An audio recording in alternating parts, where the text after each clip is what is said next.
Oh, it's the oldest story in the book.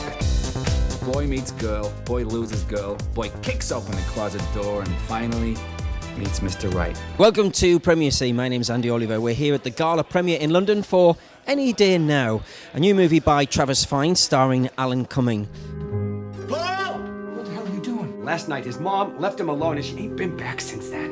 What do you want me to do about it? After watching the movie the other night, as a performer and a singer, a lot of the songs are very apt for the character and the point in the movie which they're sung.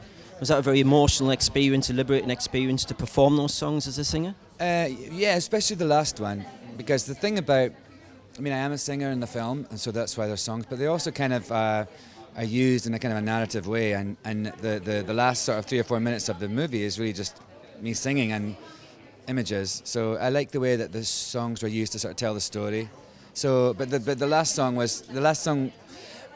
obviously it's very moving kind of moments, and also we shot it on the very last day. There was the very last scene of the film that we shot. So Isaac, the little boy, he came to visit. He wasn't in that scene, obviously, but he came to visit and he was just weeping the entire time I was singing. And so everyone was crying by the end.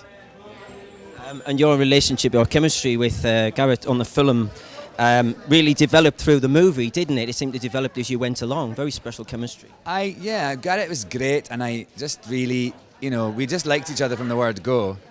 We didn't have very much time to get to know each other before we were like lumped into, getting into bed and everything.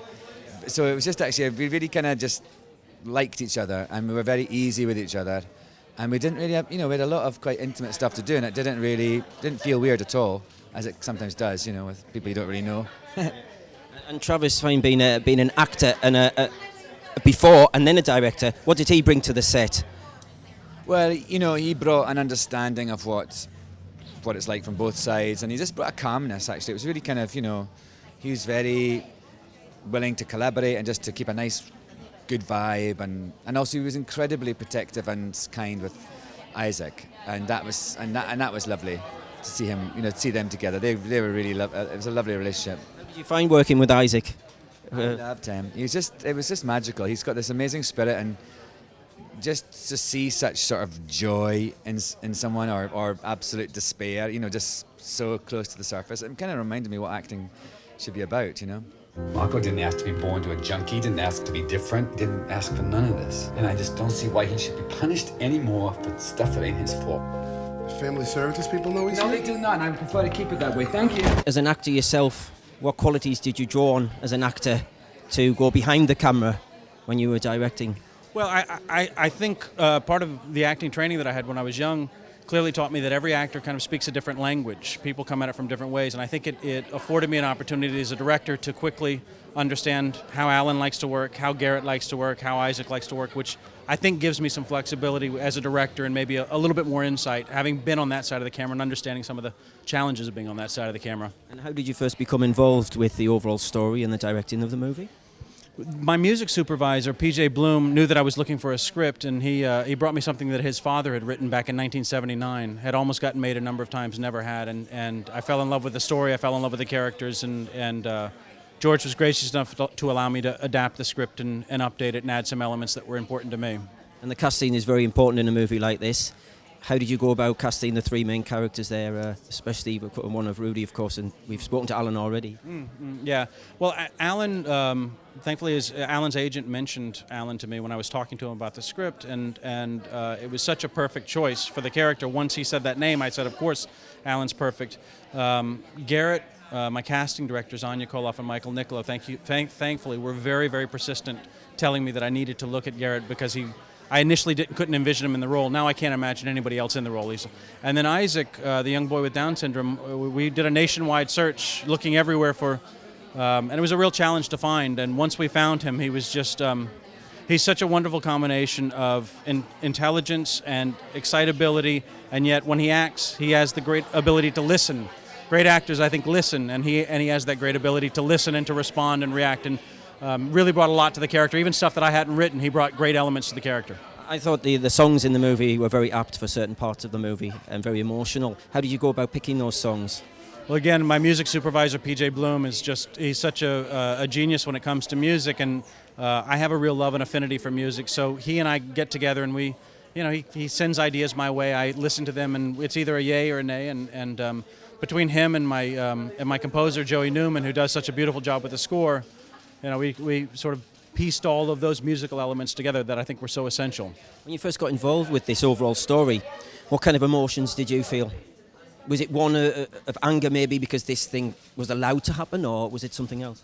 Yeah, I think there's sort of a ramrod of the word injustice running up through the entire film. I mean, I think there is an injustice to the way the situation's handled. I think there's an injustice to the way a number of things are handled, even today in this world. When we start talking about the political situations in some countries, in Russia where homosexuals not. Even in America, there are places where there's quite a bit of injustice. We were just in Turin, Italy.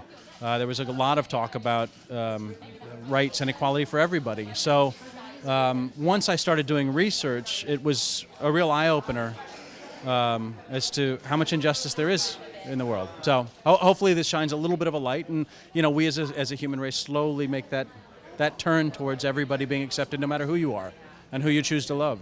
This is my home. Yeah, this is your home.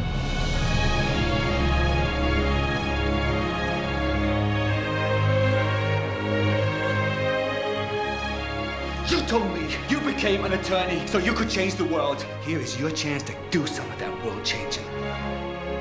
We're so proud. We're proud of this movie on so many different levels, and the ability to showcase it for not only our country, North America, but for the rest of the world, we think is huge. Because the issue really is that everybody wants to love and be loved, and children around the world need to have loving parents, and whatever their gender, whatever their sexual choice, it really doesn't make any difference as long as the kids are taken care of. And you think as an audience it's important for the modern generation to see that it was a lot worse in the 70s than it is now with the issues involved?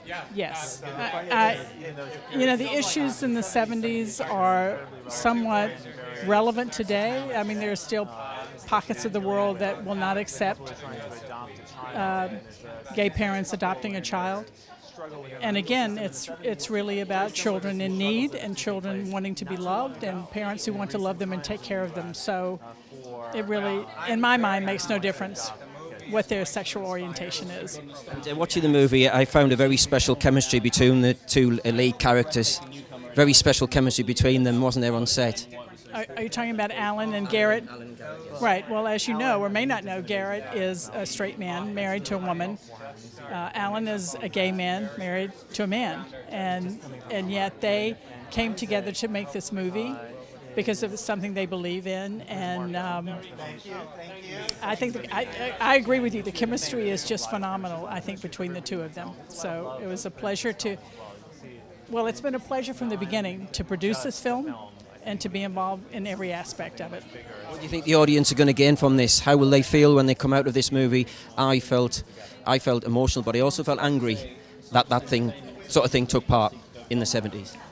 Well, it's very interesting. The writer-director, Travis Fine, based this script on a true story. And the original script was not what the film has become today. It was a different script. And someone saw the original script and said, "What is this film about?" And Travis said, "Injustice." So if it's about injustice, you can't tie the film up in a nice, happy ending with a nice bow on the top of it, because then everyone leaves the theater and they go about their lives and they never think about injustice. So the way the film is set up, it allows you to think about where we are, where we've been, and where we are, and where we need to be. Because, I think in the world going forward, we're going to need everybody. No one in this entire world wants him. Except us. We want him. We love him. Isn't that what he deserves? Isn't that what every child deserves?